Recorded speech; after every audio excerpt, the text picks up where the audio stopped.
Welcome explorers, welcome players, welcome to Connecting Peers at Odyssey. It will be an interactive afternoon today with lots of updates and information, interesting speakers sharing their experiences and results. So if you have any questions, feel free to drop them in the question box and we will try to answer them live during the event. You can also click on the thumb to like certain questions to get them higher in the queue. So my name is Denise Schweitz and I've been participating with the Odyssey initiative for I think 4 or 5 years now and seen it grow from a blockchain hackathon to a real global massive online collaboration platform. And what started with small steps and experiments has now become an arena of real professional sprints of development, agile, resilient, safe, and open. And most of all, lots and lots of fun.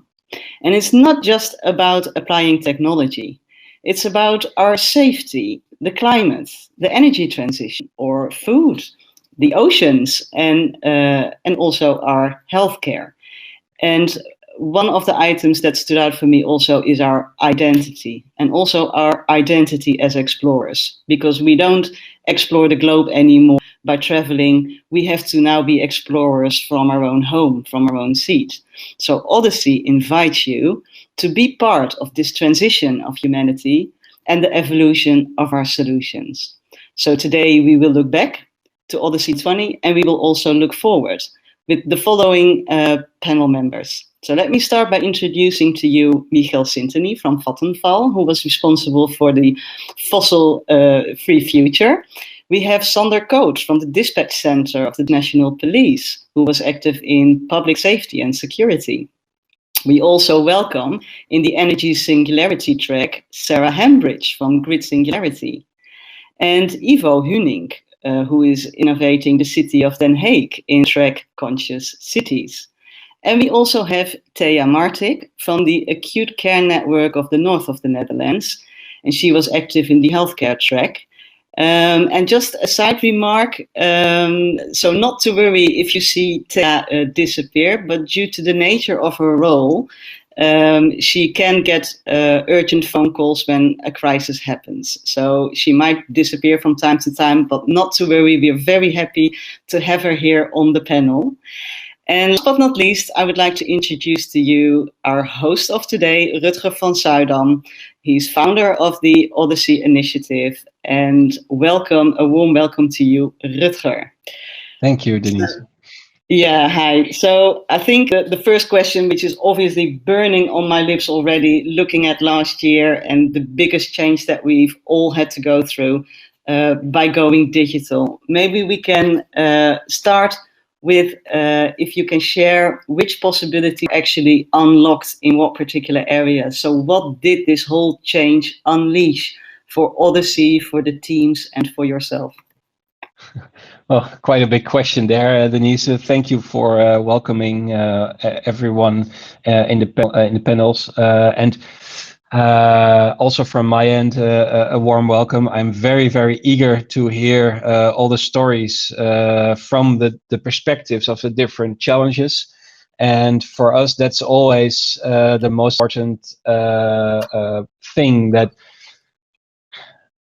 as we are an incubator for multi-stakeholder collaboration and solutions, right, where each challenge lead provides a way for, let's say, there's a big question, there's a challenge, and we know that it will be that we will get better answers if more stakeholders are involved, and not just more stakeholders, also if different kind of teams who you would not usually meet in your day-to-day network would be able to contribute and develop new solutions with those stakeholders. So we have, I think, found the essence of what Odyssey is a as I would say it, a great place to meet people, collaborate with them, and achieve results like you would have never done before, or what wouldn't have been you wouldn't have been able to do it without that place. So usually we organized events in the physical space, right, to get all these people together and to build a certain momentum, and that's what you do with organizing events. In the process of collaboration in this multi-stakeholder environment, people took pretty big efforts to go to Groningen, all the way up to the north of the Netherlands, and then join in this co-creation, collective value creation act, so to say, in which we called it a hackathon, of course. And I think we have managed to transcend that from the event towards the digital space, where the community, the process of collaboration, and the content surrounding the challenges as well as the solutions were fused together in one experience, the Momentum platform. And what is typically exciting about that is the results that all the challenges achieved. Well, the teams achieved them together with the challenge leads and the stakeholders. So that's what Connecting Peers is all about. This is a kind of new way of collaborating. We're now into a remote first world. Yeah, typically, basically, it has become boundless. Yeah, I completely recognize that, Rutger, and especially also with the ecosystem becoming bigger and bigger. As you say, in previous editions, you did the whole innovation cycle, obviously face to face, and now it was up on us to go digital.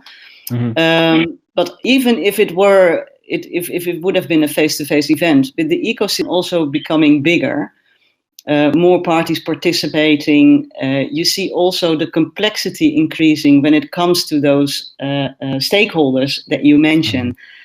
From every side, because if the problems become more complex and you have to deal with all these stakeholders, so how did you enable in last year's platform for those stakeholders to connect to the teams, to the people with the ideas? So what was your experience there? How did you feel it went with last year's edition? Well, I think there were a couple of things. First of all, we had a bit more time to prepare with the challenge lead parts, the stakeholders, and the teams, because we postponed the hackathon. So we had a bit more time, and the time was required, of course, also to develop from scratch the online mass collaboration arena. And it definitely helped creating momentum in getting all those people together. And what we saw is that the teams have used those spaces quite well in expressing themselves, in explaining what is the solution I'm working on, what is in it for the stakeholders, for the users, and we've seen a lot of interactions. We've counted over 100,000 interactions. From over 1,600 participants simultaneously logged in over the course of 49 hours. So I always say, did the interesting results and did the great results happen because of the platform? No. Could they have been there without the platform? I don't think so either. So it definitely provided a way to get together, and it showed us, I think, a glimpse of what the future of collaboration could look like, and that's why I'm very eager also to hear more about the projects from the perspective of the challenge leads, and of course. In the background, we will keep working on getting the platform ready for a completely new level of engagement. Oh, looking forward to that Me too. So yeah, I'm very eager to deep dive into the different tracks and solutions as well. Unfortunately, we could not invite everybody for today's event, so we kind of stuck to 5 tracks that we will highlight today. So Rutger, do you have any advice for the audience listening? What to keep in the back of their minds? I know you can ask questions, right? There's a question mark on the right side. So it's an interactive gathering here between peers. So feel free, everybody, to post questions that we can relay to the panel to make it more interactive. So yeah, any last comments, Rutger, from your side? Yes, definitely. Thanks, Denise. And I think it would be interesting to look at this way of collaboration in a remote first world where we can say, okay, most of the workforce of any organization does not have to be in their office, where we can acknowledge that the most talent works outside of the company, right? Where we can acknowledge that if we want to create solutions for the most important challenges, that a multi-stakeholder approach is required for the best results, then I would advise to take the perspective as from the point of view that whatever kind of challenge you could have in an organization, how are you as a professional and as an organization able to turn your biggest challenges into new markets of opportunities, right?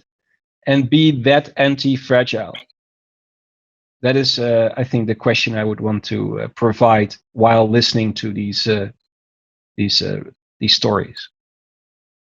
Okay, great. And if you have any questions in the meantime, obviously jump in and we can have this conversation. Thank you, Rutger. So yeah, let's go to Michiel Sintenie. He's innovation manager at Vattenfall in the fossil-free future track. Hi, Michiel. Hi, Denise. Yeah, hi. I know that you also prepared some nice visuals for us. So before we really deep dive into the latest update on the solution, maybe you could also take us through the journey that you have been through the past years, because it wasn't your first year last year. So how did you experience the program, and what in particular stood out for you in last year's edition? So yeah, it was completely, and of course, the delivery guy is now that's working at home. The delivery guy is now entering my doorstep. But yeah, it's working from home. Hard to get focused. Hard to get things done. And based on that, I was happy with Rutger's approach of bringing it online. We had several steps moving from a physical hackathon to an online hackathon, and I was glad that Rutger made the decision to move it online and that we can deliver some traditional. Sorry for this.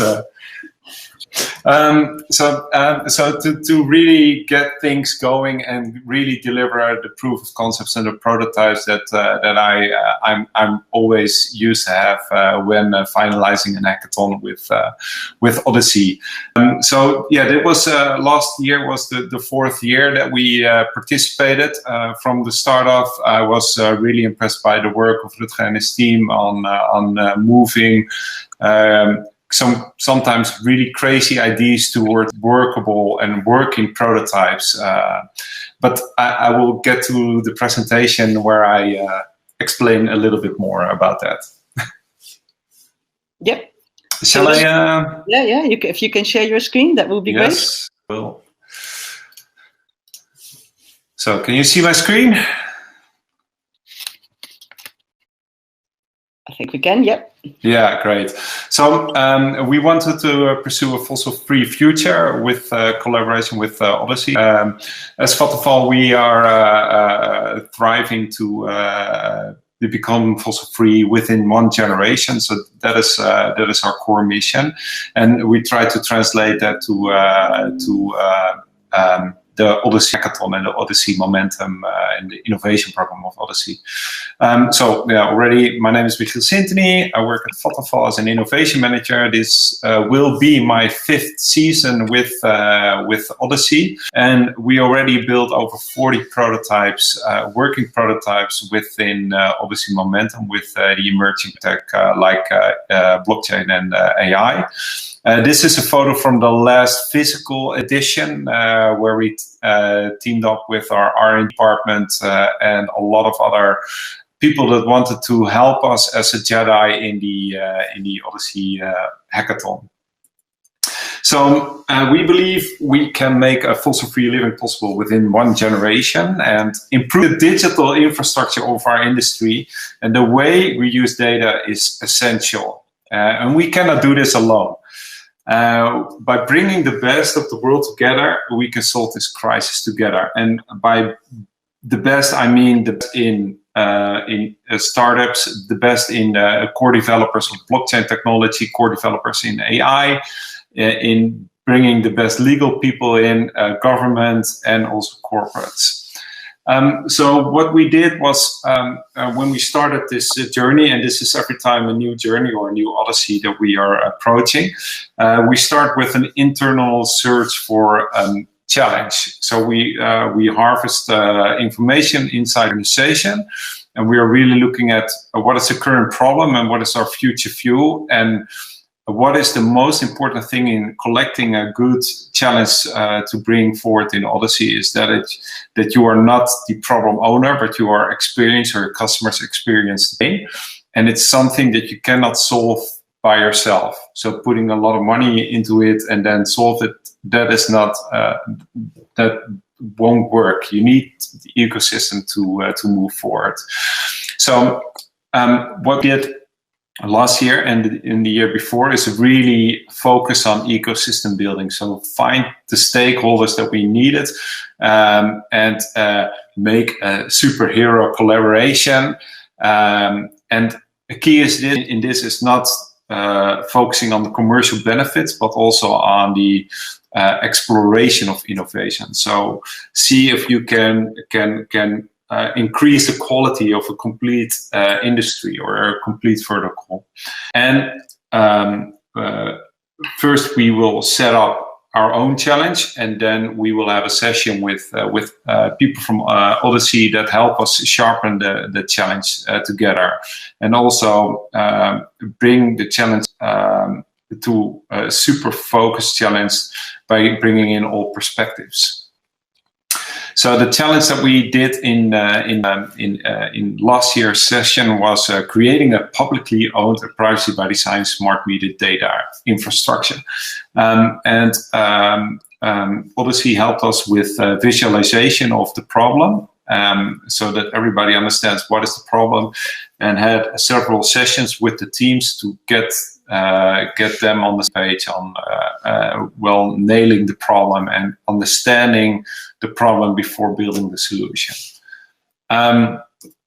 We did that several times, as I already mentioned. So in 2017 we started in the big building in Groningen, and there were approximately 50 teams working on 7 challenges, and we moved then to the sugar factory for the 2nd and 3rd year, and last year it was in the online arena. And yeah, it was pretty amazing to see what all these people have been building. So if you count the teams, and then those are the working prototypes that were coming out of this journey. So in the first day, we were trying to create really that the teams are really understanding the problem and also validating that with their potential customers.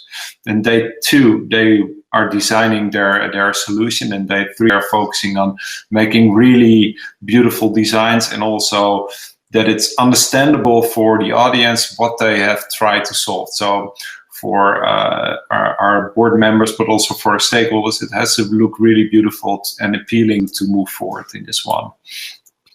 So why Odyssey and why not another innovation program? So what I really like about Odyssey, that's an international event, over 2,000 participants from more than 50 countries, tackling 21 problems in 105 teams, and supported by hundreds of experts and high-level representatives, and has a wide area of international corporates, and each tackling their own problems. I really liked I'm from the energy business, and there were a lot of energy challenges this year in the Odyssey. But we also see, for example, VMware from San Francisco on a decarbonization of the economy and solution for plastic packages waste. But also, I saw already Kirsten from KLM Cargo. And also from the UN, the official International Union of the Conservation of Nature from New York. So it's really impressive to see what kind of ecosystem there has been built. And of course, a 3-time prize-winning nominee for a Peace Prize nominee was in one of the keynotes. So it's really impressive about what you hear and what you see. And Rutger and his team is always trying to get the best person to the stage to really get your mind sharp as a partner or as a challenge lead. And next to that, we are trying to replace processes and enable new business models and understanding emerging technology. And this is helping us really pushing the limits also from our own company perspective. And next to that, you have a lot of network effect by collaborating with Odyssey. So next to the people that are participating, you also have a lot of VCs and investors. You see emerging tech pioneers. For example, we had Ethereum founders, but also founders of the Ocean Protocol. There are high-level government representatives. So there was the Ministry of Taiwan. There were people from the Ministry of Chile, from the Bundestag, and also from the Dutch government. There are also a lot of different representatives, and also people from my perspective, new energy systems, and also people from the legal departments that or one of the best legal firms in the Netherlands is helping the teams pushing the legal boundaries a little bit. So this is a little bit of what I wanted to show, why it is important to to participate in an Odyssey journey. Be aware, you get hooked on the Odyssey journey and you want to get more. So I'm not seeing myself as a challenge lead, but more of a user or an addiction of the Odyssey virus. And with the 40 prototypes or more than 40 prototypes that we have built in the past 4 years, there are companies now active in the energy market. We are changing the way we are doing business in the energy space. We are trying for a completely new, different way of using data infrastructure of the energy business. So a lot has happened in the last 4 years. Okay, thanks for that very nice introduction, Michiel. And I think I already have 2 questions because you mentioned superhero collaboration. I very much like that term, which you relate to the whole ecosystem building. And looking at the challenge at hand last year, the smart data, meter data infrastructure. So what did the teams learn? What were their most important lessons learned in really tackle this challenge and start collaborating in that ecosystem? Yeah, so I see one of the superheroes currently in the crowd, Ewout. He was one of the external stakeholders that we needed to have on board to move this forward. So by having all the superheroes in the ecosystem available in a weekend and having conversations with the teams at night is super, because they get also hooked on the innovation drive, and they are really interested, motivated to help the teams.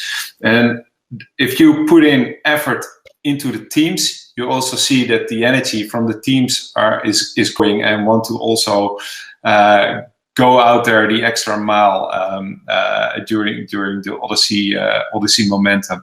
And what was really important this year is also to find collaboration within different challenges. So what we saw from one of the winners was that they are collaborating with the challenge of Sarah, for example. So the Bancom team collaborated with a team from Sarah's challenge, but also from other challenges from Balancing the Grid, from R&D. They used a protocol that was built last year. So you see that the interlinking and also collaborating with other teams is really important. Okay, that really creates value. I hear you there. You also mentioned new business models are needed. And so when you look at the problem at hand, that the smart meter data was not really being future-proof. So you just mentioned Team Bancom. So how did they tackle that particular problem?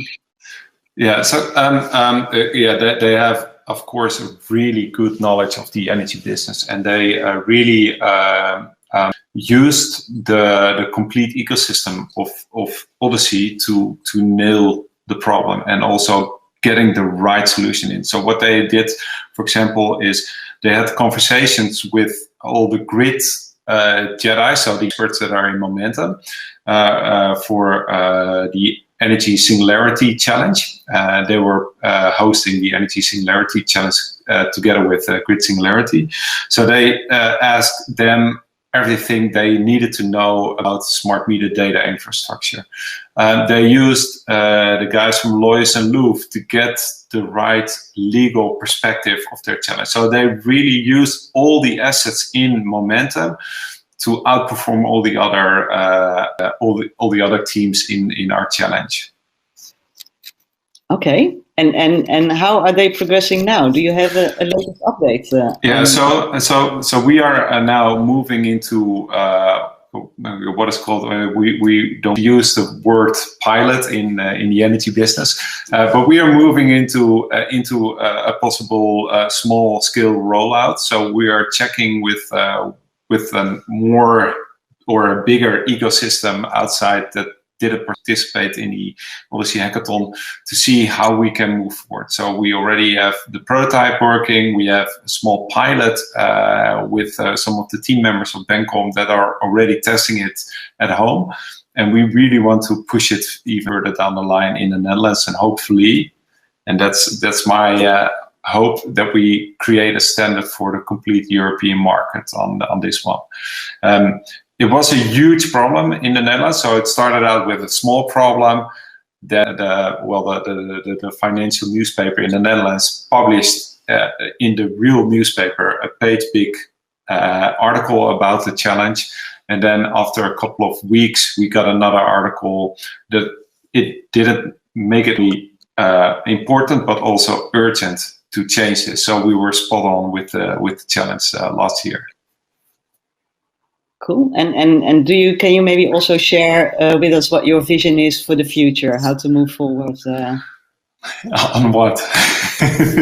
On Momentum. So last year was already impressive with Momentum. So we were flying through space in a virtual space, but with one of the delegations, like André Kuipers was in. So we had a real astronaut who was in space. And next to him was an alpaca also joining. So it's a really weird space that we are in. How the future would look like is only how you want to develop it. And if you can think it, you find someone to build it in Odyssey. Yeah, that's very nice. Very nice. Thank you very much, Michiel. I think that's hitting the nail for the Odyssey experience right there.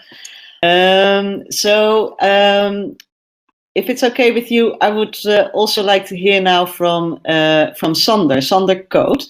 He's responsible for innovation at the National Dispatch Center of the Dutch Police, and was active in the public safety and security track. Welcome, Sander. Thank you. Hi. Looking at the challenge, and I watched a video on which really I think everybody who had seen it is really striking, and a really vivid example of when there is a crisis. Let's say, for example, a house on fire, and it showed that help will be on the way within 8 minutes, but the house will be burned down in 3 minutes. And that for me was like a really, really clear example how important it is to have everything, the demand and the supply, with the relevant and in context information at the right place at the right time for a crisis situation, especially when every second counts. And I thought to just introduce you to this track and to this challenge. Maybe you can tell us a bit more about your journey here in Odyssey and what your teams in your track have developed to take on that challenge. Yeah, well, to start, I think it was an invitation by the National Police. They said to me, well, just come to the hackathon. We have a spot open. We are struggling with the use case. Can you think of something we actually need? And can you participate? So that's how it started for me. And I rolled in just before we were at the night of Hall of Nights, sorry. And we came in, and this was actually my challenge because I experienced the particular use case in real life you just mentioned. So I had a real strong use case, and basically we did everything. I think I can say what Michiel said, because we did everything what Michiel said in the entire process, gathering the right stakeholders, collecting the right information, the data sets available for the teams, and of course the teams. And if you look to our journey, because it's not only but all of the teams on the public safety challenge, it was a crazy one because each of them developed something we could actually use. And I think the main takeaway for me for my journey was it's very nice to participate in something like Momentum. And I came to find out that actually we don't have the ability to follow up on every good prototype that's being built. So it also showed our shortcomings as a government entity, because every solution was very well actually, but we could only pick one, and we are now building it towards a real prototype to test in real life, just like we promised beforehand. But yeah, the journey really did show us our own shortcomings as well. So that was a insightful thing I didn't expect it beforehand. Okay. So I'm just going to pause here before I continue with asking a few more questions to you, Sander, but also to the audience. If you have any questions for these panel members, please feel free to ask them and to get those conversations going. You just mentioned that there were many solutions that were very useful for tackling these problems. And I know it in the end of the day, it's a hackathon. It was a competition.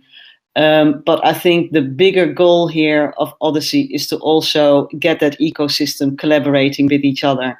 So do you feel that during last year's edition that they were really competing, or were they more collaborating with each other to really come to these solutions? And what did you experience there? Yeah, I think each and everyone was really focused at collaborating. So I see the king collaborator, Vladimir of the Waves team. That's the perfect example on how to collaborate during the Odyssey Momentum. He had collaborations with each and every one of the parties, I think. But also as a challenge lead, we collaborated beforehand with, for instance, with Yvo, but also with the healthcare challenge. We had some collaboration, and also the conflict prevention, also on that level. And just to name another team who actually didn't win, but the team of Bogdan, he started collaborating way before momentum actually happened. So he took the collaboration to another level by actually visiting dispatch centers, talking to fire department personnel, talking to dispatchers in general, firemen, and just getting to know the situation, getting to know the stakeholders, the field. So the momentum, after momentum, and also before momentum, collaboration was key. Okay. And deep diving a little bit more into the solution, right? Because I can imagine it's not just the official firemen or healthcare. You also mentioned you collaborated with them, but it's crisis situations touches us all as civilians.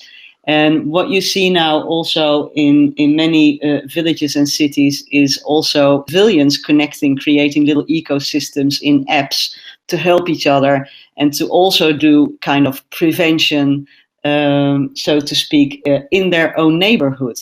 So do those initiatives, did you also connect to that in terms of getting resources and help at the right time, at the right place? Yes, we connected with several apps.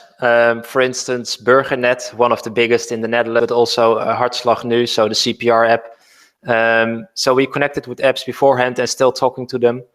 So I think that's a big one. But talking to communities is an all different thing than talking to the applications where the communities are actually hidden behind. So the communities, that's a different part. And actually in our pilot phase right now, we are actually engaging with the end users, the real people that are actually performing the life-saving things at the end. So that's a whole new phase. That didn't go as planned really at the hackathon, because it's very hard to find those target groups and get them on board of your virtual space, especially when there's not something, it's this difficult thing. But it was the key takeaway for the winning team. Don't build an app, because there are plenty of apps for local citizens and local communities, but find a way to leverage those communities. So that's the key effect of the winning solution as well. So I think that's a very important one as well. Okay. And I see some questions also coming in now, Sander. So I see here Geneviève asking, do we know how many of the teams went on to create and implement their suggested solutions? I can only speak for the, let's start with the winning team. So I can only speak for the winning team. We're currently with a large group of stakeholders actually becoming increasingly engaged due to momentum. We're currently building the winning solution to a real prototype and testing it in the veiligheid safety region of Drenthe, a small region. But we're actually building it. We're also discussing some improvements on the CPR app. So that's like 500,000 users who are actually going to be, if it all goes well, of course, far better certified. So you actually get the right certified professional to your doorstep if something is terribly wrong. So those are small changes, incremental changes, but also large in the scale of the user community behind the application. And I think I see the question of Vladimir as well. We talked to Vladimir about this should be the next step, and the team of Bogdan, we also was also engaged with the safety region of The Hague to further explore their solution. And so basically, we couldn't say no to any solution, but we started with the winning solution, obviously, to give the most attention. But that's only from my perspective. I'm not sure about the other teams. Okay, but I'm quite interested, because first of all, congratulations that you already got so far with progressing with these ideas. I know that for many organizations, to think of a great idea is one thing, but to also get it implemented and to get the funding and to get going and scale up and really get it into production can be daunting as well. So how do you manage that? How did you get your ecosystem ready to make these steps? That's most of the work is done beforehand. So actually claiming some budget already. Odyssey gave me a lot of trouble by postponing it to the end of the year. So from accounting years, it went to 2021. So there was a bit of a challenge. But beforehand, you should actually think beforehand, what if it's a success and how are you going to proceed? That's something you should do before you actually engage in this in this hackathon. And also we have like an innovation ecosystem within the Dutch dispatch community. It's quite new, but it allows us to try out new things at a small scale, but in an operational setting. So I don't have to change the architecture. I don't have to bother the IT guys of all the dispatch centers, but I can perform new things to their traditional IT infrastructure while still being in the operational process. And I think that helps a lot to actually take the next step, to collect data, to get test results, and then proceed to a real scale-up situation. Okay, cool. Well, to be honest, I think I have a question for in a completely different topic for you, Sander, because as we mentioned before, it's a global online collaboration platform that we joined last year. But how did you experience the global part? So is there any connections that you made maybe outside of the Netherlands that was to help your mission? And yeah, obviously within the teams, because there were international teams as well. So that's a large part of it. Not per se within Momentum, because of and after Momentum, we actually got to speak to several dispatch centers in the United States and Canada to tell us about our solution, about the work we're actually putting in. And they're quite interested to see where we are now and how they could participate as well, or to find our results and try to move it up to there. So that's very cool as well. Oh, that's very nice. Congratulations on that. That's nice to hear that can like this ripple effect, right? So not everything is happening at the hackathon itself, but it's also about everything that it can set in motion to aid and to help these solutions that not just for us in our country, but can help globally. So I think that's a very nice touch, and thanks for sharing that with us. Do you have any advice or lessons learned that you can share with us from this track? Yeah, the first one I already mentioned. Make sure you're able to follow up, because you wouldn't believe how many spin-offs will come from a hackathon. So make sure you'll be able to follow up. I think that's the most important one. And be curious and be creative. It's basically it. If you're curious and creative, you will get there. Okay. Well, thanks very much, and please stay on. And if you have any questions, also for the other panel members, feel free to interact and to ask. I don't know, Rutger, if you have any comments in the meantime before we move to energy singularity. Nope. Okay. Yeah, I'm on mute. So classic. No, I mean it's great to hear these stories, Denise, and I would say we're keeping a nice pace in them. But I'm really glad that the results are being taken forward. That is, I mean, our North Star metric for every season is the amount of multi-stakeholder projects come out of this. So yeah, I think that's extremely important, because that's where the real impact happens, right? So that's what this is all about. Yeah, Thanks for that. So next up is Sarah Hambridge. Welcome, Sarah. You are product owner, but also scientist at Grid Singularity. That's right. Thanks. Yeah, thanks. I think we can all hear you very well. So looking at the challenge at hand in your track, here we go. You're sharing the slide already. Maybe you can explain to us, because I've been in several tracks over the years in the Odyssey initiative, and sometimes you can be in a certain industry or in a certain topic and you're just not familiar with the jargon. So can you explain to us a little bit more on the challenge on integrate an exclusive market design around grid fee models, and what challenge you actually were facing and how the teams addressed it? Sure.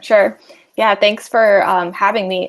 So I'm from Grid Singularity, which is a pretty small startup. So we came to challenge with the perspective of knowing our product, which is that we want to build energy exchanges for local energy markets. So basically where different households can come and trade with each other inside our energy exchange. And from our perspective, we were really interested to have a hackathon because we needed to bring in more stakeholders, specifically people who are future customers. And so we identified those future customers as grid operators, and then another section, which is aggregators, and then actually a third section, which is the actual like homeowners that are trading energy. So it makes it sound complicated, and I guess for that reason, we ended up getting into two streams. But the stream one, which was more of what I'll focus on today, was about us interacting with the grid operators who will manage the grid and would set different grid fees, which then impact the price of energy that's being traded in our energy markets. And then the aggregators who are submitting the bids and offers to make the trades on behalf of the homeowners. So the aggregators have their own API to connect, and so they need to be able to predict what their energy use is going to be, while the grid operators, they need to manage the congestion on the grid, and so they want to change the fee and do some experiments to see if they can positively incentivize the aggregators to trade in a way that benefits the grid in the end.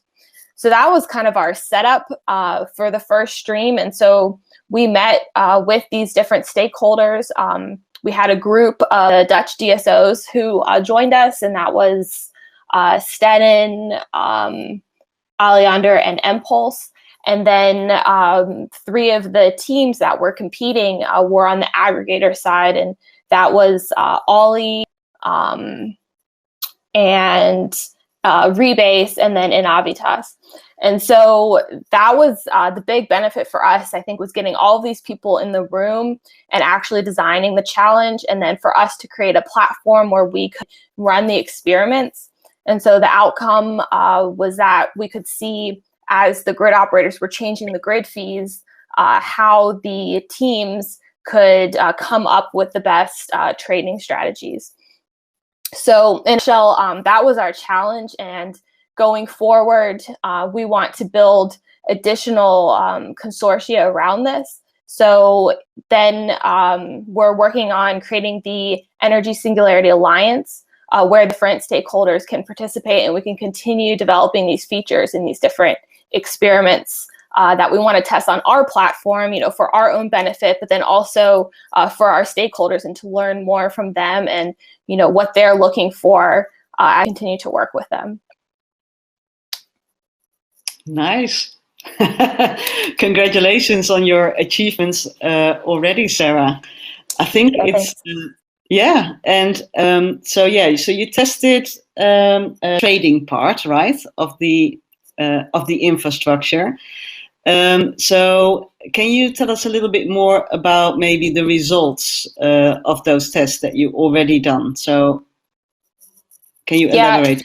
For us, I think that was the key thing in defining these tests, and that was probably a bit of a challenge for us. And I think the Odyssey environment helped facilitate that. I think for us, having the delayed time because of the pandemic ended up being a benefit because we needed the additional time to structure our challenge. And so, we needed to find the right data set that we could use to structure these scenarios. And then, we needed to coordinate with the Dutch DSO's team was, 3 different companies working together with different members of those teams to kind of structure how they were going to change the grid fees so that then, we could advise the teams on, how they could best respond to this and learn how to use our platform. So I think in the end, the teams presented 3 very different approaches to trading, and we were able to make a graph where we had the impacts for every team, I think for the 3 runs that we did. So it was like 9 different data points. And so we could see who was able to lower their grid peaks the most. And then what was really interesting for the grid operators is, they had planned, well, if we, change this variable, we predict the teams will do this. And sometimes the teams didn't do that. So the grid operators also had to learn that, it was sort of a real world scenario of their behavior may not incentivize the kind of behavior they're looking for, or it might produce a different behavior. So that was interesting. And then kind of the next part is to see, well, what is the ideal behavior, and then how can we build in that direction. So that's kind of what we hope to do in the next steps with continuing this consortia of helping us develop these next features. And then we're also talking with the teams as well in terms of kind of what their strengths were. Different teams had different strengths. And so we want to further incorporate those into our product too. Oh, that's very nice. That's very nice. And I also heard Michiel say in the beginning that you also work together with the Bencom team.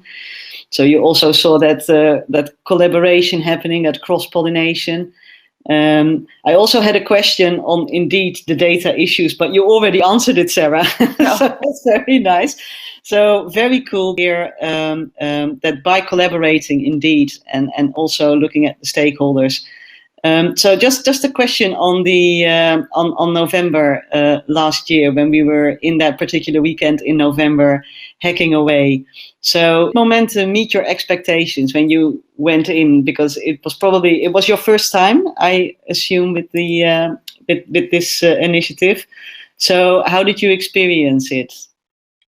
It was great. I think it definitely met our expectations. I think from my point of view as the product owner, I was leading stream 1 and it went very flawlessly. So I think within our team and within Odyssey, we had the different, I think, users pretty well staked out. So we had certain people that were working with the Jedis. We had specific times where different Jedis, for us, it was like esteemed researchers in energy markets gave different talks. We had different conversations scheduled around different topics. So it went very smooth, despite the fact there being a lot of people involved, which was great. And we had a lot of really interesting discussions as a result. So all in all, a pretty cool experience. Cool, nice. And is there anything else maybe that you would like to share with us coming from your track that might be also beneficial to other teams and other tracks? Yeah, it's a good question. I think, I think the benefit is really getting to know your stakeholders better, and having, for us, there was a big benefit in having the time to actually meet with them to get to know their expectations as well as what we wanted to accomplish, to really kind of take the time to develop our challenge in the hackathon before we actually had it. So it may not be that way for every team. For us, we had a very particular product, and so we were really trying to fit into our challenge question. And so that helped us get there, and I think continue to build these lasting relationships with those people, which was really great business-wise and also a lot of fun. So cool. And I remember that you also had a student team in one of your tracks. Yeah, that was I think it was in both tracks. So we did have some university students who, dedicated their time to work on our challenges. I think they also, some of them, they maybe even didn't know each other before, didn't live in the same place, and they actually met up and prepared ahead of time. So it was really cool to see, and hopefully they'll also continue to work together on different projects after the hackathon. Oh, that's very nice to hear, because I've heard the word serendipity quite often, that if you are in a face-to-face hackathon, you can meet somebody in the hallway by chance and get into conversation. And I think it was quite, well, in the beginning, for me at least, when I entered, thinking, how are you going to meet anybody when you're in your home online looking at a screen like we're doing right now? So it's nice to hear that people who would not know each other before now are obviously acquainted and connected. So that's very nice. Thanks, Sarah, for sharing your story. Please stay on. Yeah, and I think we'll move on to the next track, which was Conscious Cities, and we have Yvo Hunink in our midst. He is responsible for innovation and advisor of the Smart City team in Den Haag, if I am correct. Completely correct. Hi, Yvo. Well, I can hear you loud and clear. So my first question to you is actually, how did you come about in participating in Odyssey? How did you hear about Odyssey? How did you get connected? And what made you participate last year? Well, this session, 2 years back. At that time, it was still a physical meeting inside of the Ministry of Internal Affairs, which is around the corner of the City Hall in The Hague. So it made it easy for me to make the jump to the other building. But I had heard a bit about Odyssey, and I saw, especially in the times when the hackathon was there, LinkedIn was exploding with all kinds of solutions. So I was intrigued to know more. And yeah, I got at the Connecting Peers session. I got quite inspired and instantly decided I'm going to try to make this work, and luckily convinced the right people internally to do it. Okay, and to also participate, right, for the whole innovation cycle. Yeah, of course. We ended up taking part with two challenges. So we went full pool immediately. There's one of them. Here we go. You'd like me to explain a bit more about this slide? Yeah. Exactly. Maybe you can tell us a little bit more about the challenge in your track and how you started your journey with Odyssey. Yeah, so being part of the Smart City team, we have an area in Scheveningen, which is called Living Lab Scheveningen. It's basically a public space that we've dedicated as an area where we want to experiment with new kinds of technologies. And a lot of technology has been installed, optic fiber most of all, but also you can see them in a schematic way here. Smart lampposts, as I may not call them, but do it from time to time. Basically sensor hubs. And we had two challenges. The one that we won't talk about today was more of an adoption challenge, more a social kind of challenge. How do we engage people in this of Living Lab? The other challenge had more to do with the scalability and security issues. So how do we facilitate all kinds of different projects next to each other? How do we operate that? How do the data flows go? That was unclear at that point, and that's why we started the Scalability Security Challenge. And we ended up now collaborating with law enforcement, trying to help them this summer maintain a pleasant situation in Scheveningen, because for the ones that have been to the beach area of The Hague, can get quite busy, too busy at times. So we want to detect crowdiness and send law enforcers to the right direction in the right time to help guide people away from those busy areas. And yeah, we do that with on-edge detection, so algorithms running on edge, but it's coupled to actually a very scalable platform where right, we're doing one use case, which is detection of crowdiness, but in the future we can very easily scale up to detecting all kinds of issues like mobility streams, maybe traffic, but also trash detection. So the scalability element is there.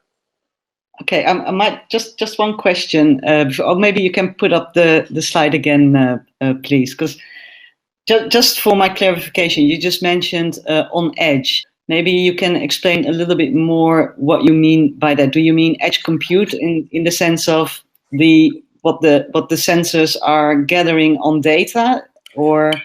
Yeah, so the point of it is that no one will see a raw data stream or a camera that is just monitored all the time. We have a computer placed next to the camera that basically cuts out the little pieces of footage that we actually need to evaluate the situation, and anonymize the footage on edge as well. So even if you do something wrong, we will not see who you are. That's basically the end of it.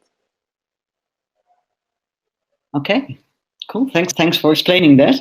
So it's in this example, it's about managing crowdiness. You mentioned, and I know it's been also quite a topic in the media, in the sense of when you talk about cameras also open in the street for to protect and to create safety for us all. You need them. But there is also obviously the question of data security, etc., etc. So when you look at the solutions that were developed and what you innovated and what you built with the teams in your track, what would you say were the biggest challenges and how did they overcome it? So I think what was the biggest challenge that the teams had to deal with was help our stakeholders understand their own problem better. Some of them might have not thought about all the implications of camera surveillance. I myself had not thought I would be working on camera surveillance a while back. Right now we're doing that in the most privacy-friendly way. And the team that we decided to go with in this challenge, Natix, what they did best is really help us understand our own problem better. So I hope that answers your question. I must admit, I was actually active in the Sovereign Nature track, and that track kicked off with the sentence of that we first need a common understanding of everything before you can even move forward. So yes, I very much recognize that. And I think when you establish that with your stakeholders, with the complexity in your ecosystem of everybody involved, I think that's already crossing a very big mile that you need into moving forward. So talking about moving forward, Yvo, is there any updates on how far your solution is now and how it's progressing? Are you already live, or do you have any results? Yeah, the deadline for the project proposal is this Friday, and we have the majority of the budget allocated. Of course, there's always extra costs that come up when you sketch it out. Security and privacy audits and those kinds of things. But the core of the proposal has been approved by the steering committee. So yeah, I think this is going to fly. Well, congratulations. I mean, that's excellent news. And so, yeah. So I think when I mean, this is not the only project for Living Lab, right? This is just one of them. Living Lab is doing more, or? Yeah, we have some people working in our team. I'm not the only one. Myself, I basically spend 2 days per week on this. The other 2 days I spent on energy-related issues. So we're setting up our own microgrid as well. I'm listening very closely to the other challenge leads here, because I might use that in the future. But we're also working with sound sensors to not to listen to people on the boulevard, but to create images of the sound, which help us determine what is happening. Is it someone screaming? Is it a car pulling up? Is it maybe music that's too loud from a beach club? Without, again, compromising privacy. Right now, we're starting a project with bicycle data. So yeah, there's all kinds of stuff happening. It does make me feel. It makes me think of a quote that Nick Stevens, who is the real narrator of Odyssey, mind you, made in a previous event. He said, and I can remember this very well. He said, "Science fiction is becoming science reality." And when I listen to your story, Yvo, I'm thinking with the technology that you're using, the solutions that you're building. And there is a need for it, right? We need it to safeguard our cities and to also make our cities more conscious. So yeah, how did you feel innovating in space? About science fiction. Well, I must say this science reality. I'm not sure if we could have done it without the Odyssey program. In that sense, the municipality of The Hague is still an old-fashioned organization. And what I think that flying around in space helped do is first get all the stakeholders together around that problem. It really, for me, was it helped me to form the ecosystem that we need to put the solution out, but also inspire them. So I will never forget our chief data officer, Tanneke Arduin. She called me up in the weekend and she said, "Well, my kids have been looking over my shoulder all weekend and they want to work with innovation now." So yeah, I think that's what the feeling you want to establish. Yeah, I recognize. And to be honest, I don't have any kids myself, but I had trouble that weekend learn to fly through space. But I and I managed in the end. And then come Sunday, when we were moving towards the end of the hackathon, I finally got the hang of it, and I was able to also increase speed going from one station to the next. And then at 11 o'clock, I found a shortcut how to jump from one space station to the next. But at least I learned to fly, right? So I was, on one hand, gutted that I did not find that out earlier. And on the other hand, I was very proud I was able to learn to fly through space. So I think that was quite an experience, yes.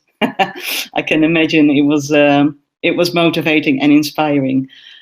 So do you have any comments or advice to the viewers today, Yvo? Well, if you want to, I think the most important thing to realize is that Odyssey is not a outsourcing your innovation process. That's not what it is. You're going to have to go in 100% yourself as well, but it will pay itself out. I myself have been inspired many times throughout the year. Because of teams. Well, you can actually see it at the back here. I've never received fan art in my life, but you can see the posters that the teams have made because they were inspired by what we're trying to do, and in return they inspired me to also walk the extra mile for them. So I think that's the advice. Yeah, I can see all nodding here, nodding yes, and recognizing that feeling. Thanks Yvo for sharing your story and please stay on to hear from our final story in the healthcare. I see Tia. Hi, maybe you can unmute yourself. Hi. We have Tia Martic from the Acute Care Network of the north of the Netherlands. She's advisor and also general commander. So thank God, no phone calls. You're still with us. I'm here. Yes, thank you. Yeah. So I think it's safe to say in your particular area of expertise and in the healthcare, I think it has never, ever, ever been so important as now to really review how our systems of acute healthcare work, what we can improve. And I think with the challenges that we also see that many systems in our healthcare industry are not connected. We face many different stakeholders also in this area. With the overcrowding happening also last year, I think it's safe to say that the right time, the right place with the right information is very, very important in your line of work. So maybe, Tia, you can tell us about your challenge, the solutions developed, and the experience that you had last year, and share it with us. Yes, so I think there will be a slide now. Our journey has been a bit the other way around. Our challenge has been based on a pilot that we have started in our region at the end of 2019. It's a pilot learning healthcare coordination, where we want to put the patient central and make sure that he receives the right care at the right time from the right caregiver and at the right place. So I know that this sounds quite obvious. However, on a Friday, a 95-year-old woman will rather call 911 or 112 instead of calling her home care, which results in an overcrowding of the ER with people that could have been helped elsewhere. Around 40% of these elderly that come into an emergency room could have been helped by a GP, a general practitioner, home care, or a primary care residence. So to make sure this happens, we need to, there are plenty of stakeholders, and we should all assess the incoming care question together. Right now, when a care question comes in at one stakeholder, this stakeholder is responsible for this care question, also for the patient. And our goal is to assess these questions together to make sure that this patient comes to the right caregiver. Also, insights in capacity are crucial, not only capacity of beds, but also from personnel or home care where they are in the region. And making sure that the data transition goes smoothly between these stakeholders is essential.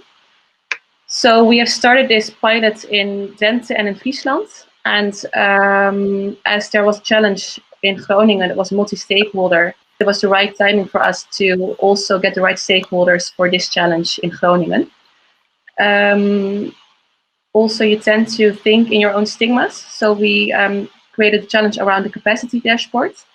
And as I already mentioned, we think in dashboards. And we wanted to have an out-of-the-box and a creative solution that maybe isn't a dashboard and maybe has a totally different view on our problem. So that's why we decided to join Odyssey.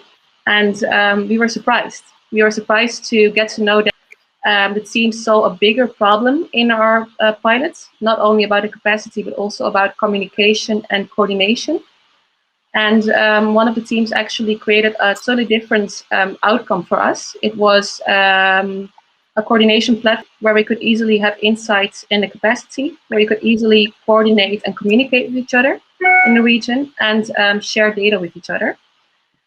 So a few weeks ago, all regions in the Netherlands received a question from the Ministry of Health to prepare ourselves for phase 3 in the COVID crisis.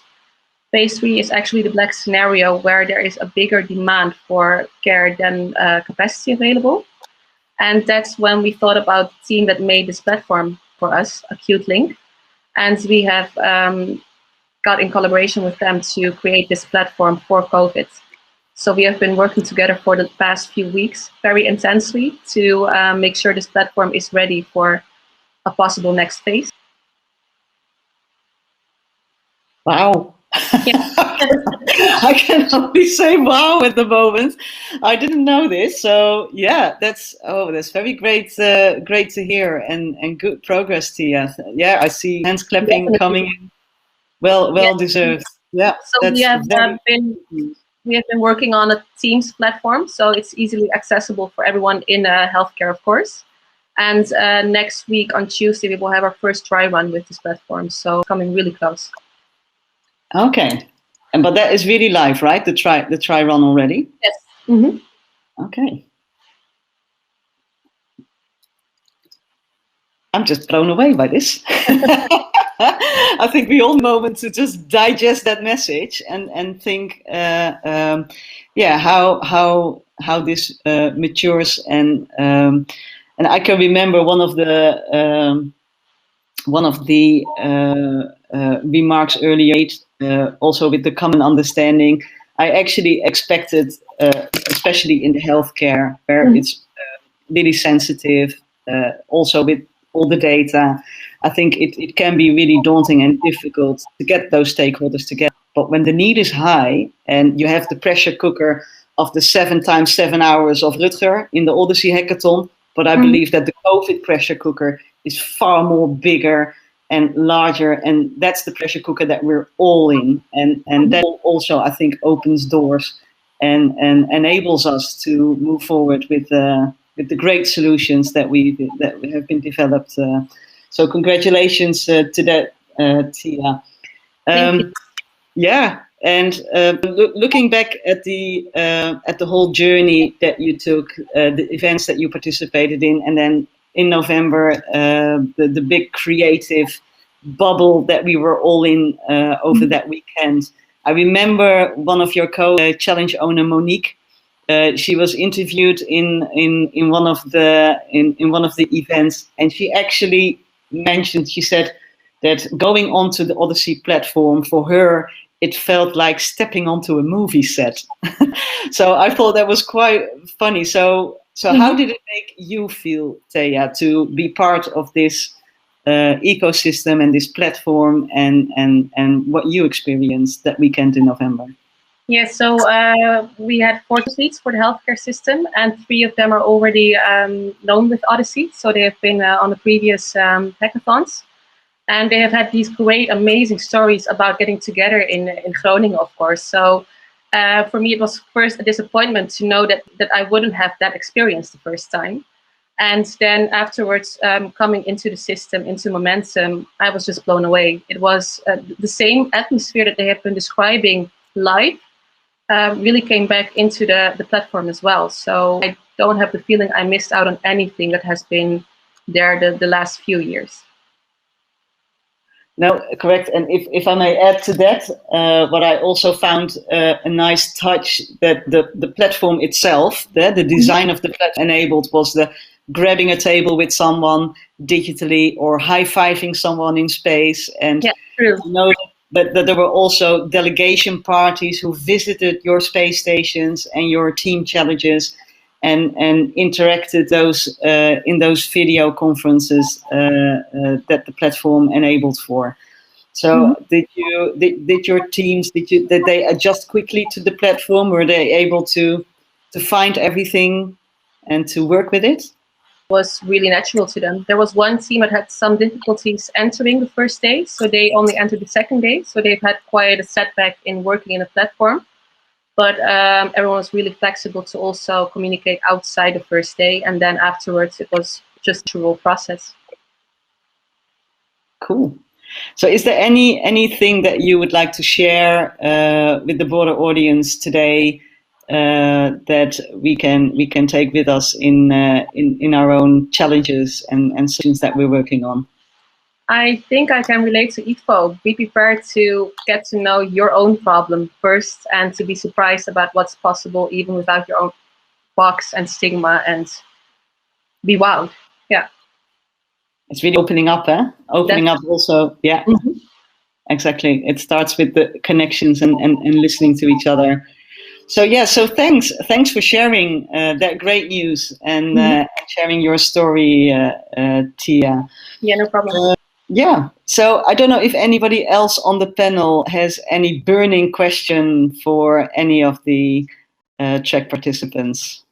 I see Rutger raising his hand. Rutger. Yeah, Tia, I was wondering if other regions could also use your solution. I mean, when you're going to test it and use it, obviously you'll get a lot of feedback from it. But will other users be able? Will other regions be able to participate in your project as well? Definitely, they can. I mean, if it's the right solution, they can all join in and make it their own region appropriate. So we have used this to combine also the capacity expertise with the medical expertise for the COVID crisis at this moment. So it's an easy way to communicate with all the medical professionals that will have to give their advice once all the hospitals are potentially full. So if that's something that the other regions are also looking for, I really recommend this, definitely. Cool. And do you have any tips for hospitals that want to join, Tia? Get to know Acute Link, because they are really great in listening to what your problem is and to adjust the system to your needs, and especially to the needs of your region. So every region is quite different, so they're open to create what you need, definitely.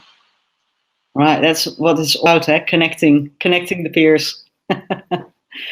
Okay, thanks very much, and also thanks to all of you today for joining and sharing your stories. So thank you to Sander, Sarah, Tia, Yvo, and Michiel, and a special thanks, obviously, also to Rutger van Zuidam for having us. So Rutger, maybe also some final comments from yours. What's your goal for 2021, and any advice you might have for all of us for the next season? Yes, well, I'm still digesting all the stories because so much has happened, and each time when we start this journey, as Sander mentioned, last year we started it in the famous Hall of Knights in The Hague, our political center. We was November 2019, so last year was a very special season, and of course, when you see how the challenge leads, their stakeholders, the teams have achieved those results, you can see what intrinsic motivation does in bringing people together. But you also see that you have to have your stuff ready, right? It's the budget, the follow-up, the willingness to take it forward, because you are expanding the horizon, not just of the industry or sector you're in, not just of your own organization, but also yourself as a professional and sometimes even human being. So I think on that levels. On all those levels, you can see those learnings and transformations happening. But the cool part is that this is all part of the Odyssey community, the Odyssey ecosystem, which accumulates all that knowledge, awareness, year by year by year by year. And I think especially yourself and Michiel being there for the first edition. Can relate to that, and it has pushed certainly the Odyssey team and whatever we were doing to completely new limits and horizons as well. And there's kind of a pattern there. See, it's somehow the universe asks this from Odyssey each year. So we are currently building the new season, where we want to take the level of collaboration to a completely new level, where having your stakeholders in is such a normal thing to do that we are going to start to look like for different horizons on the level of collaboration. How can we scale? Because we have a scalable infrastructure now, have a scalable environment to bring in whoever you want to collaborate with. So then the question becomes more not what kind of tech or software solution are you looking for, but what kind of new ways of collaborations can you develop to become more impactful and inclusive in a scalable way. And what I mean by inclusive is, can we enable people who normally cannot contribute to contribute?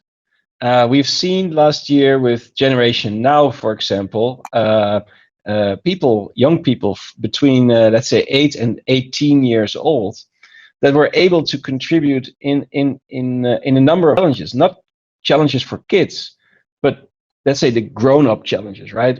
Where you have teenagers considering solutions in logistics, in healthcare as well, on identity, on the conservation of nature, what have you. And I think the idea of the ability to collaborate with anyone, wherever they are in the world, whether it's to get to know your challenge better, and to develop your solutions in a much more inclusive way.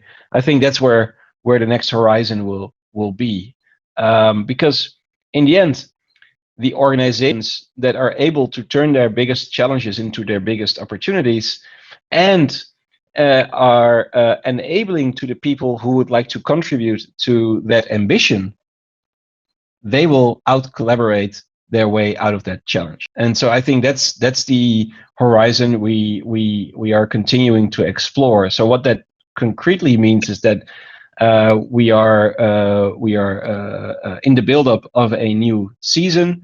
The challenges will launch before summer, and we are preparing a new hackathon in November. And there's of course lots of steps in between. You can look it up on odyssey.org in the Horizon program.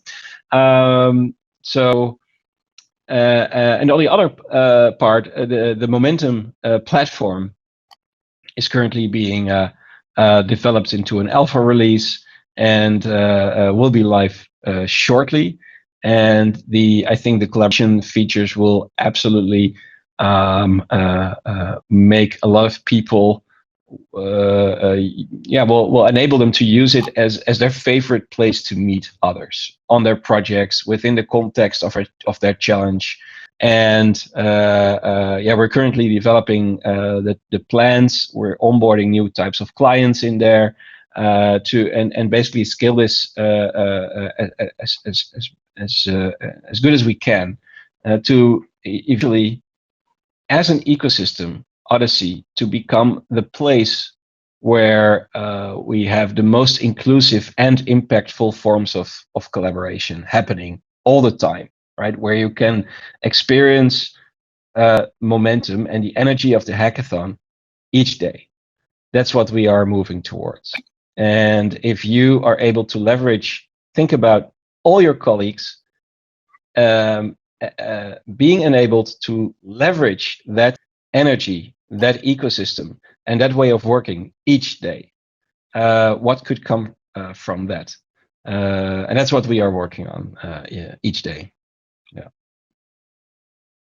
Oh, I very much look forward to that, Rutger. So thanks. And you already mentioned indeed the odyssey.org website for more information. So for those of you in the audience who have not watched it live but are watching the replay, that's the place to go to for more information, odyssey.org. For those of you participating here live today, if you have any questions also for the Odyssey team itself, because you really got inspired by the stories shared today by the panel from the different tracks, please stay on. There will be some roundtables available, so you can click on a chair and be live conferenced in with the Odyssey team, so they can answer any questions that you already have today. So thank you to all of you. Let me just take this moment to close by emphasizing, I think, the importance, there it is, thank you. So the importance of taking small steps. No matter how big this Odyssey will become, it will always be the sum of you and your peers taking those small steps. And I believe in that lies the power of real innovation. So thanks very much for joining today, everybody. And I'm wishing you a great rest of the day and hope to see you soon at Odyssey or Odyssey Horizon. Thank you. Thank you. Thank you all.